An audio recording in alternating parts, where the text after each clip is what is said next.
સ્વાધ્યાય 6.5 છેલ્લું આજે બતાવવાનું બરાબર એક પીરિયડમાં જો પહેલો પ્રશ્ન આપ્યો છે PQR માં ખૂણો P કાટખૂણો છે બરાબર જો પાયથાગોરસનો યુઝ થાય ત્યાં ખૂણો P કાટખૂણો છે એવું લખેલું છે એટલે કે આ રીતનું આપેલું હોય બરાબર તો તે પોસિબલ થાય અને ના આપ્યું હોય તો કોઈ પણ ખૂણો 90 ડિગ્રીનો આપણે શોધવો પડે પછી તે કામ થાય તો ત્રિકોણ PQR માં ખૂણો P કાટખૂણો છે તો આ આપણી આકૃતિ બરાબર પણ જો ખૂણો P કાટખૂણો છે એટલે અહીંયા આવશે ખૂણો P જે કાટખૂણો છે બરાબર એટલે ત્રિકોણ PQR અહીંયા ખૂણો P કાટખૂણો તો PQ અને R આ રીતે ત્રિકોણ બને એમાં PQ બરાબર 10 સેન્ટીમીટર PQ બરાબર 10 સેન્ટીમીટર અને PR 24 સેન્ટીમીટર છે તો QR શોધો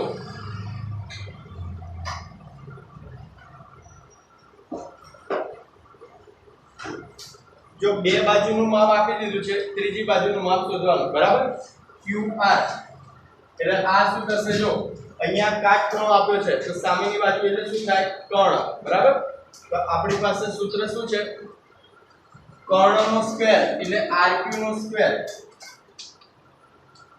પાયથાગોરસના ગુણધર્મ પરથી તો કર્ણનો વર્ગ એટલે RQ એનો વર્ગ RQ નો વર્ગ બરાબર બીજી બે બાજુનો વર્ગ અને એનો સરવાળો એટલે PR નો વર્ગ વત્તા PQ નો વર્ગ બરાબર હવે માપ મૂકી દેવાના જે માપ લખ્યા છે એ માપ મૂકી દઈએ તો પેલું તો શોધવાનું છે RQ એનું L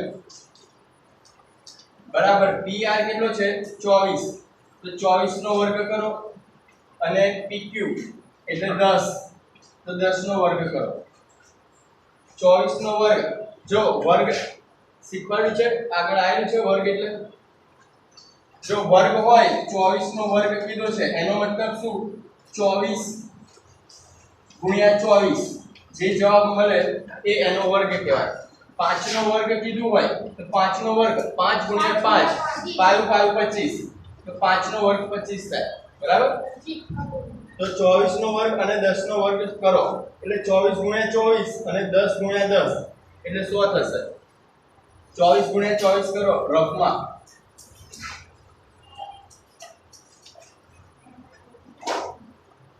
કોઈ પણ બે જણનો જવાબ સરખો આવવો જોઈએ એ જવાબ સાચો 10 નો વર્ગ એટલે 10 દાન 100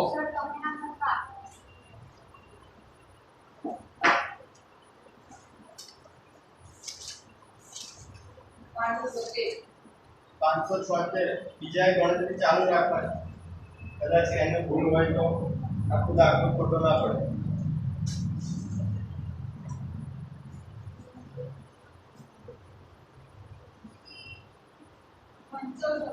576 હજી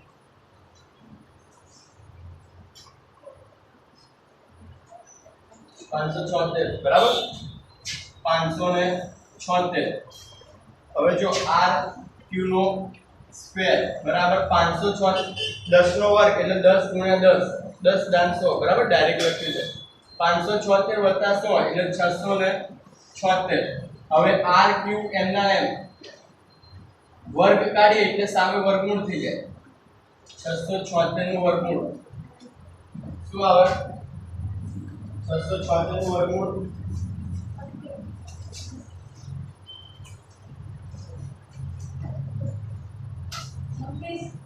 26 કઈ રીતે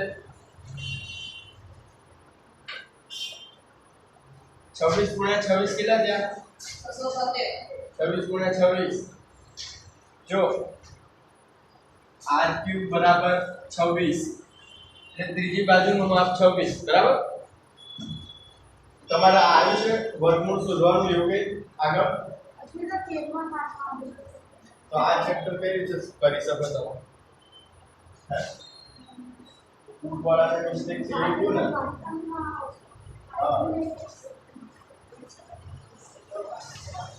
તો આ વસ્તુ પોસિબલ જ નહીં ને, બુક વાળાની ભૂલ ને, એનો મતલબ આ દાખલા તમે કઈ રીતે સોલ્વ કરી શકો?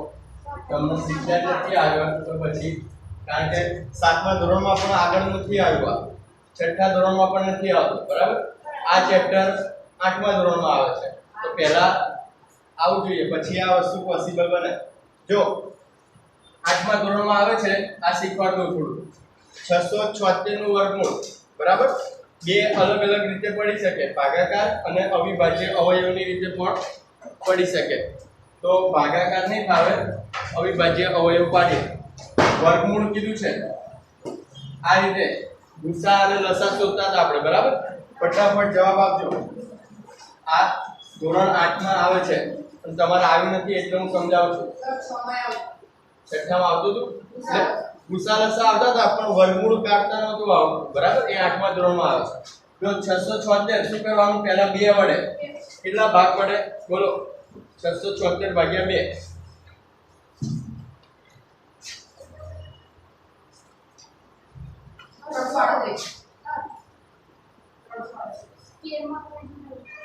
$338, બરાબર?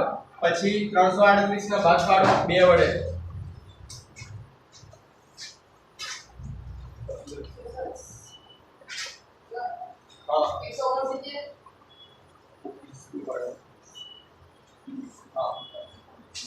હવે 2 વડે નહીં થાય, બરાબર? પાછળ બેકી સંખ્યા નથી. 3 વડે કરો. 3 વડે થશે નહીં થાય, બરાબર?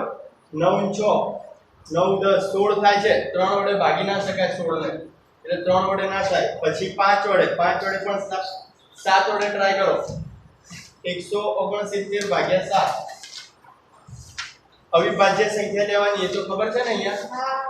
2 3 5 7 11.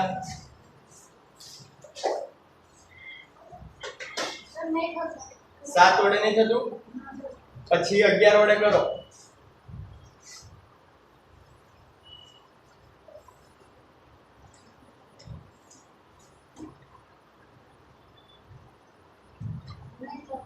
તેર વડે કરો.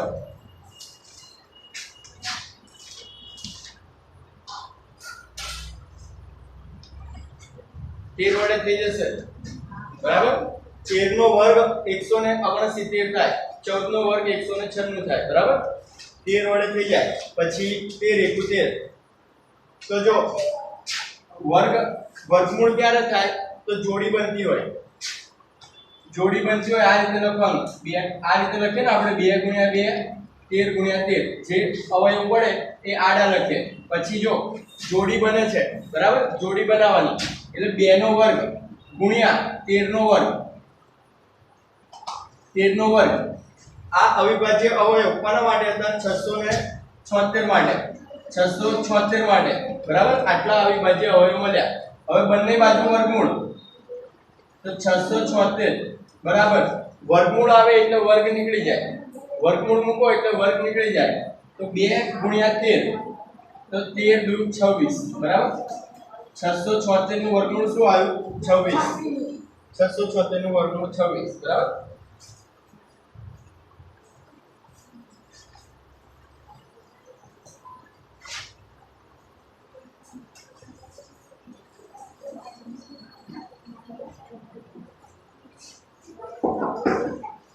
પછી જો પ્રશ્ન 2 સેમ આ જ રીતનો છે. બે બાજુના માપ આપેલા છે, એક ખૂણો C કાટખૂણો છે, બરાબર? સેમ આ રીતે પાયથાગોરસ લખવાનો છે. આજે તમારે હોમવર્કમાં આ જ કરવાનું છે. પાયથાગોરસનો પ્રમેય દરેકને આવડવો જોઈએ, કારણ કે તમે 8મા માં આવશો, 9મા માં આવશો, 10મા માં આવશો, દરેક ધોરણમાં આવશે, બરાબર? અને એક્ઝામમાં પણ ક્વેશ્ચન આવશે. ત્રીજા દાખલામાં જો બાજુમાં આકૃતિ આપેલી છે, એમાં પણ બે બાજુના માપ આપેલા છે. ત્રીજી બાજુ A છે એનું માપ શોધવાનું છે, બરાબર? એમાં પણ સેમ આ જ રીતે ત્રીજો દાખલો પણ થઈ જશે. ત્રણેયમાં સેમ જ પ્રોસેસ છે. આ રીતે સૂત્ર મૂકો, કિંમત મૂકો, વર્ગ કાઢો, વર્ગમૂળ કાઢો, પૂરો દાખલો, બરાબર? પછી ચોથો હોમવર્કમાં મતલબ બધું તમારે લખતું જવાનું, પ્રેક્ટિસ થઈ જાય તમારે, એક્ઝામ આવે છે ને એના માટે. છઠ્ઠા ધોરણમાં, આઠમા ધોરણમાં સેમ આ જ પ્રોસેસ કરું છું. બે દાખલા ગણાવું છું, બે હોમવર્કમાં, એટલે એક્ઝામની તૈયારી થઈ જાય જોડે. જો નીચેનામાંથી કાટકોણ ત્રિકોણની કઈ બાજુઓ હોઈ શકે એ ચેક કરવાનું છે. તો જો એક કરાવું છું, બીજો તમારે હોમવર્કમાં કરવાનો છે. 2.5, 6.5 અને 6 સેન્ટીમીટર, ત્રણ અલગ અલગ માપ આપેલા છે, બરાબર. તો આપણે શું કીધું હતું, કર્ણવાળો ભાગ હોય એ સૌથી મોટો હોય. કાટકોણ ત્રિકોણ ચેક કરવાનો છે.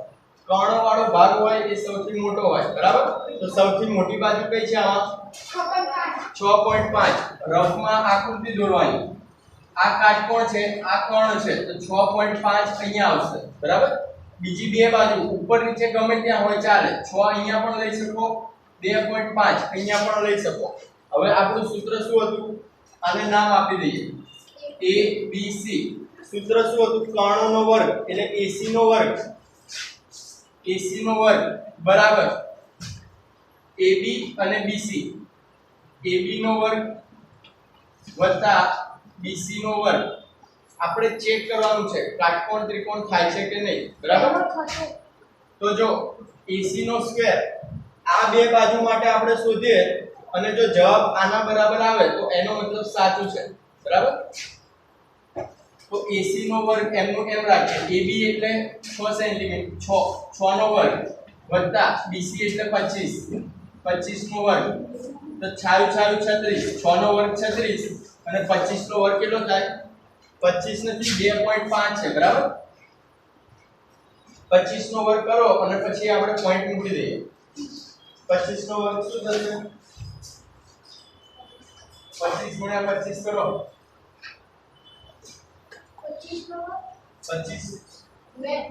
25 નો વર્ગ પહેલા 15 નો થાય. ના હા,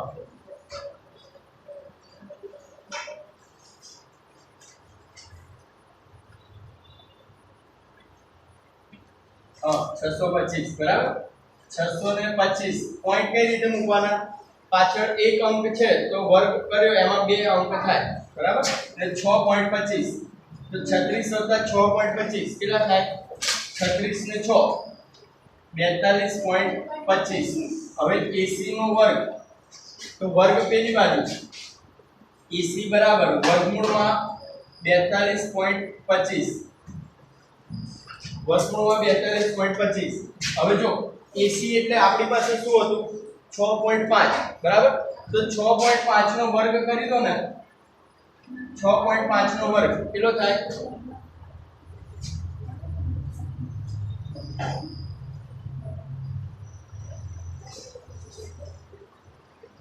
52 વર્ગ અરે 6.5 કે 65 જેનો વર્ગ થાય એ કરો. 65 નો વર્ગ કેટલો થાય?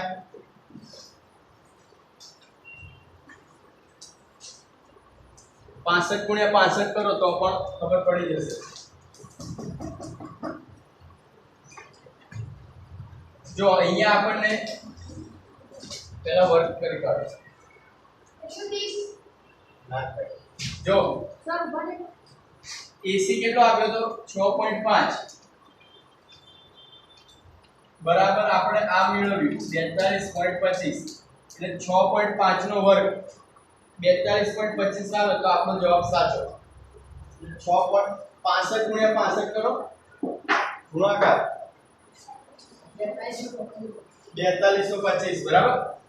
6.5 નો વર્ગ કરશો એટલે 42.25 આવશે, બરાબર 42.25. એટલે ડાબી બાજુ બરાબર જમણી બાજુ થાય છે. એનો મતલબ આ જે ત્રિકોણ છે એ કાટકોણ ત્રિકોણ છે, બરાબર. તો મોટેથી બોલ. થયો? સરસ.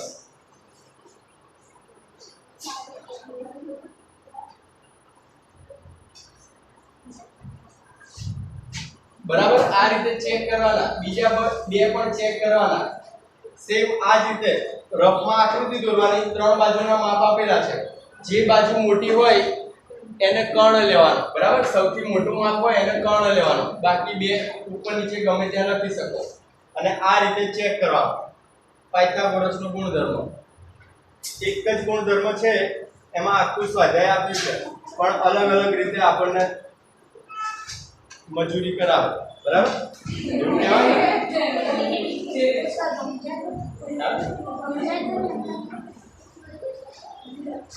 જો પ્રશ્ન 5, એક ઝાડ આપ્યું છે, જમીનથી 5 મીટર ઊંચાઈએથી તૂટે છે. જો આ ઝાડ છે, મોટું ઝાડ છે, વાંસ આવે ને, વાંસ, હા, એ 5 મીટર ઊંચાઈએથી તૂટે છે, એટલે 5 મીટર.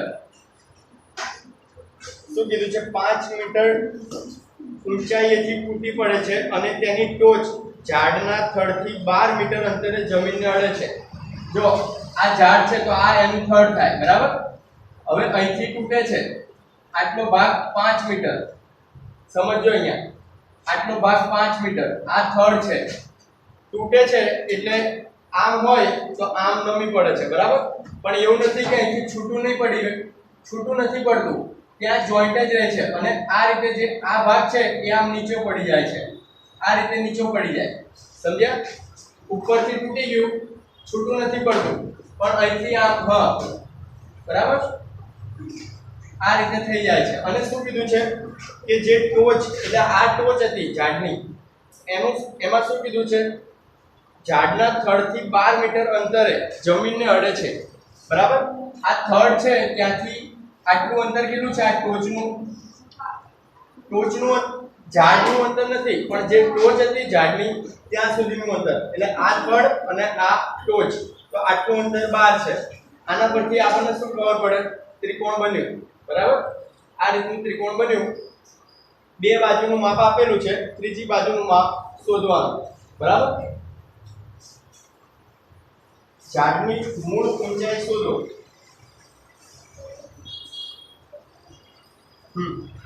તો જો સેમ આ રીતે પહેલા આપણે નામકરણ કરી દઈએ, A B C, બરાબર? A B C. તો આમાં કર્ણ અને બે બાજુ એટલે AC નો સ્ક્વેર બરાબર AB નો સ્ક્વેર વત્તા BC નો સ્ક્વેર, AC નો સ્ક્વેર વત્તા BC નો સ્ક્વેર. અને પ્રશ્ન શું પૂછ્યો છે આપણને? ઝાડની મૂળ ઊંચાઈ કેટલી છે?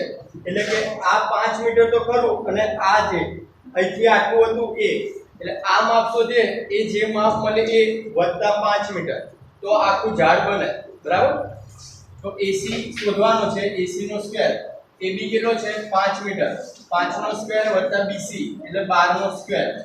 તો AC નો સ્ક્વેર બરાબર 5 નો સ્ક્વેર 25, 12 નો સ્ક્વેર 144 થાય. કરો 12 નો સ્ક્વેર કરો, 12 ગુણ્યા 12 કેટલા થાય? બરાબર? અને 144 વત્તા 125 AC નો સ્ક્વેર કેટલા થાય? 5 ને 4 9, 4 5 6 અને 1. તો આ કોનો વર્ગ હતો? હમણાં જ આપણે જોયું હતું 169. કોનો વર્ગ હતો? 13 નો, બરાબર? એટલે વર્ગ છે AC એ સામે લઈએ તો અહીંયા 169 થઈ જાય. તો AC બરાબર કેટલા થશે? 13, બરાબર? તો આ માપ કેટલું મળ્યું આપણને? 13 સેન્ટીમીટર, 13 મીટર, બરાબર? દરેક માપ મીટરમાં આપ્યા છે. તો જો અહીંથી ઝાડ તૂટી ગયું હતું એ અહીંયા સુધી લાંબુ થયું હતું, તો આ માપ 13 મીટર અને એની નીચેનો ભાગ આટલો 5 મીટર, બરાબર? એટલે કે ઝાડની ઊંચાઈ કેટલી થશે? 13 વત્તા 5 એટલે કે 18 મીટર થાય,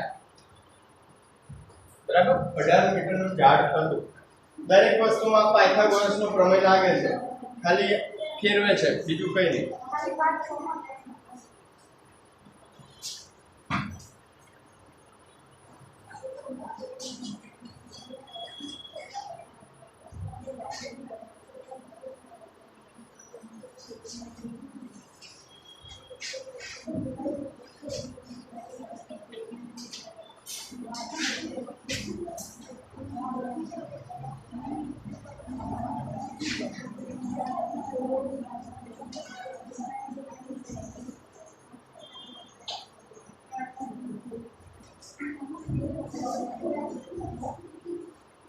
જો પ્રશ્ન 6 PQR માં Q અને R આપેલા છે 25 છે Q અને R આપેલા છે નીચેનામાંથી કયું સાચું છે તે લખો હા જો નીચે ત્રણ કન્ડિશન આપી છે એ ત્રણ કન્ડિશન શું છે પાયથાગોરસનો પ્રમેય લગાડ્યો છે બરાબર એટલે જમણી બાજુ rp નો સ્ક્વેર નીચે qr નો સ્ક્વેર અને pq નો સ્ક્વેર એ શું થાય કર્ણ કહેવાય બરાબર એક છે અને ડાબી બાજુ બે બાજુ આપેલી છે તો આપણે પહેલા તો ચેક કરવાનું આમાં કર્ણ કયો છે ત્રિકોણ આપણને ખૂણાના માપ આપ્યા છે બાજુના માપ નથી આપ્યા તો આના પરથી પહેલા તો આપણને ત્રિકોણના ત્રણેય ખૂણાનો સરવાળો 180 થાય એ ખબર છે બરાબર તો ચેક કરીએ ખૂણો P ખૂણો Q ખૂણો R બરાબર 180 જો જે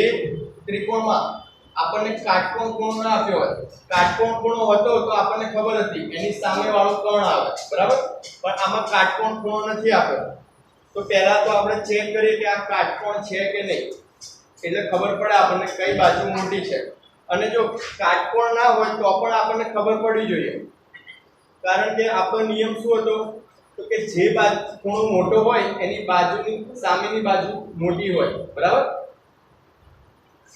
તો ત્રણેયનું માપ ખૂણો P ખૂણો Q 25 અને ખૂણો R 65 25 અને 65 કેટલા થાય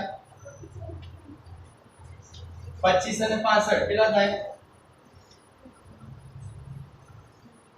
90 180 તો ખૂણો P બરાબર 180 માઈનસ 90 ખૂણો P બરાબર 90 ડિગ્રી બરાબર એનો મતલબ ખૂણો P શું મળ્યો આપણને 90 ડિગ્રી તો આના પરથી હું રફમાં આપણું ત્રિકોણ જે દોરતા હતા કાટકોણનું એ પ્રમાણે દોરું ખૂણો P કેટલો છે 90 ડિગ્રી એટલે 90 ડિગ્રી એટલે કેવો હોય કાટકોણ ત્રિકોણ બરાબર તો અહીંયા ખૂણો P છે તો આ બાજુ Q છે અહીંયા Q છે કેટલો છે 25 અને અહીંયા વધ્યો એ આ 65 હજી પણ આપણને બાજુના માપ નથી આપ્યા પણ આપણે ત્રણ કન્ડિશન આપી છે એ ત્રણ કન્ડિશન ચેક કરવાની છે જો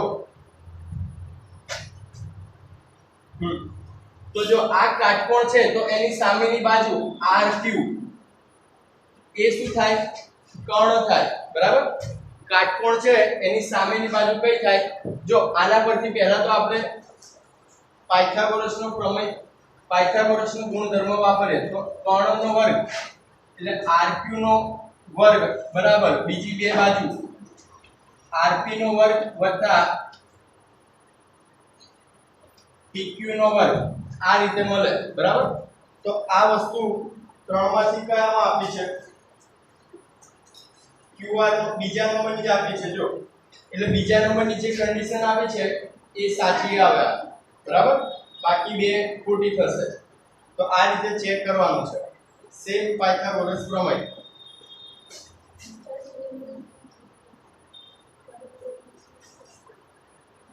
ગણિતમાં વધારે થાય હા કારણ કે બે દાખલામાં પતી જાય આ તો નાના દાખલા છે એટલે વાંધો નહીં બાકી મોટો દાખલો આવે તો 2 થી 3 દાખલા થાય એક ક્લાસમાં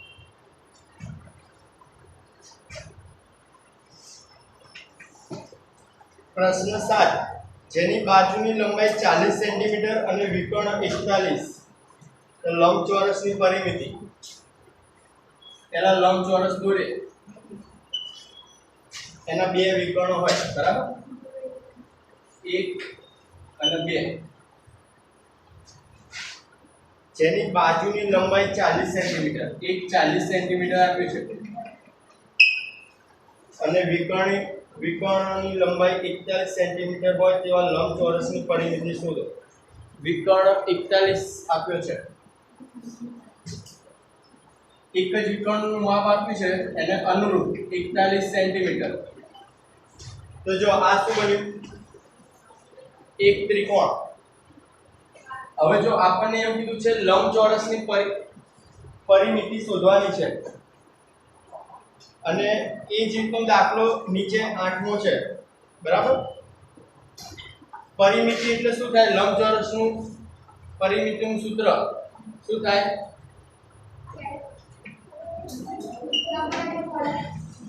લંબચોરસની પરિમિતિ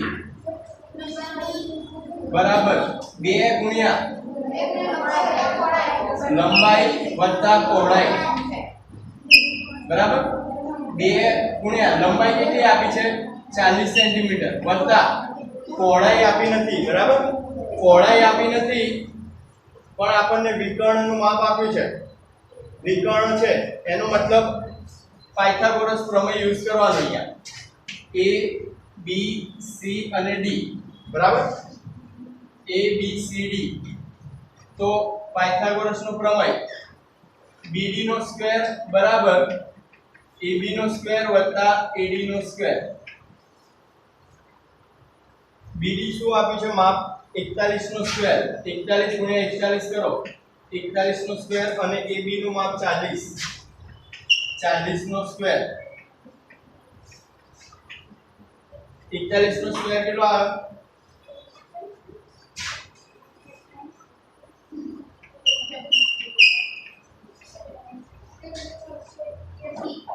કેટલા 1681 જો 40 નો વર્ગ કઈ રીતે લખવાનો તો ચોકુ ચોકુ 16 અને એક મીંડું હોય એની જગ્યાએ બે મીંડા લખવાના ચોકુ ચોકુ 16 પાછળ 0 હોય એના માટે યુઝ થયા બરાબર ચોકુ ચોકુ 16 અને પાછળ બે મીંડા હવે AD શોધવાનો છે આપણે તો AD ને કરતા બનાવીએ 1681 m ના m 1600 આ બાજુ એટલે માઈનસ તો કેટલા વધે 81 AD નો વર્ગ તો AD બરાબર વર્ગ નીકળે એટલે સામે વર્ગમૂળ તો 81 કોનું વર્ગમૂળ છે 9 તો AD બરાબર 9 હવે AD શું મળ્યું આપણને 9 તો અહીંયા લંબાઈ આપેલી લંબચોરસની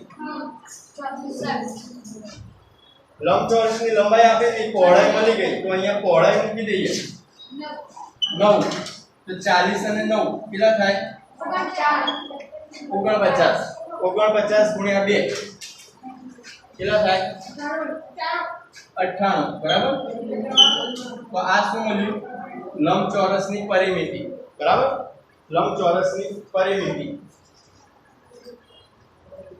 સેમ આ જ રીતે એના પછીનો એક્ઝામ્પલ આપ્યો છે એમાં સમબાજુ ચતુષ્કોણ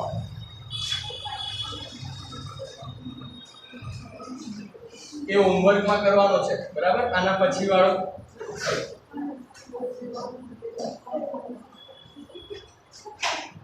જો સમબાજુ ચતુષ્કોણમાં શું હોય સમબાજુ એટલે સમાન બાજુ ચારે બાજુ સમાન હોય બરાબર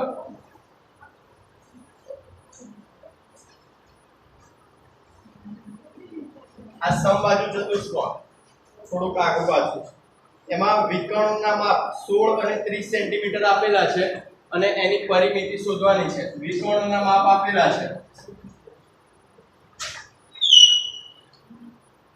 એક બાજુ છે 16 અને બીજી 30 જો આ રીતે આપેલું છે વચ્ચે O બિંદુ A B C D કોઈ પણ નામ લઈ શકો બરાબર હવે જો આખું માપ 30 છે તો અડધું કેટલું થાય અડધું 15 થાય બરાબર એટલે ખાલી આ જે છે O અને B વાળો ભાગ એનું માપ 15 એ જ રીતે અહીંયા આખું માપ 16 છે વિકર્ણનું તો અડધો વિકર્ણ કેટલો થાય 8 બરાબર જો 1 2 3 આ ત્રિકોણ બને છે ત્રિકોણ એટલે હવે જો સમબાજુ ચતુષ્કોણ હોય એમાં વિકર્ણો કાટખૂણે છેદે બરાબર આ ગુણધર્મ છે તો આ શું થાય કાટખૂણો થાય આ માપ O છે એટલે આ કાટખૂણો બને એ જ રીતે અહીંયા પણ કાટખૂણો અહીંયા પણ કાટખૂણો અને અહીંયા પણ કાટખૂણો એટલે ચાર કાટખૂણા હોય બરાબર આપણે આ યુઝ કરીએ જો આ કાટખૂણો હોય તો આ શું થાય સામે કર્ણ બરાબર એટલે બે બાજુના માપ છે અને આ ત્રીજી બાજુ તો એના પછી સૂત્ર શું બને કર્ણનો વર્ગ AB નો વર્ગ બરાબર બીજી બાજુ એટલે AO નો વર્ગ વત્તા BO નો વર્ગ બરાબર. તો AB વર્ગ બરાબર AO એટલે 8, 8 નો સ્ક્વેર વત્તા 15 નો સ્ક્વેર, PQ થી 64 અને 15 નો વર્ગ 225, 225 વત્તા 64 કરો કેટલા થાય? કેટલા? 289. તો 289 કોનો વર્ગ છે?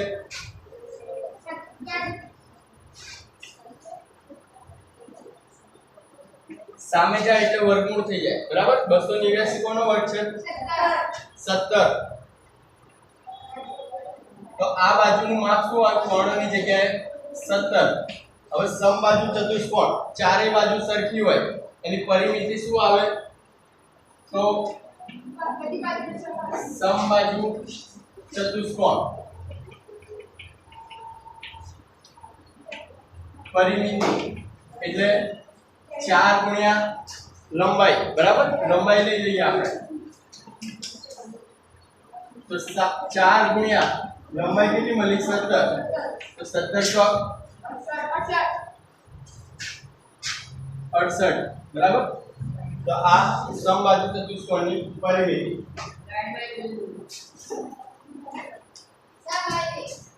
પ્રેક્ટિસ કરજો બીજું શું બરાબર. સ્વાધ્યાય પૂરું અહીંયા. હા સર ચેપ્ટર પણ પૂરું.